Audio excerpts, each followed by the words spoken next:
છોટા ઉદેપુર જિલ્લાના રંગપુર ગામે પરંપરાગત ભંગુરિયા મેળો આ વર્ષે ભારે ઉત્સાહ અને ધામધૂમ સાથે ઉજવાયો હતો. સમગ્ર ગામ મેળાના રંગે રંગાયું હતું અને વહેલી સવારથી જ મોટી સંખ્યામાં લોકોએ હાજરી આપી હતી.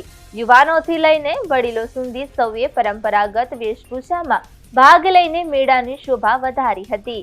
મેળા પ્રસંગે સ્થાનિક લોકકારો દ્વારા આદિવાસી સંસ્કૃતિના પરંપરાગત નૃત્ય અને સંગીતની રજૂઆત કરવામાં આવી હતી. ઢોલ નગારા અને પરંપરાગત વાદ્યોના તાલે યુવાનો ઉત્સાહપૂર્વક ઝૂમી ઉઠ્યા હતા.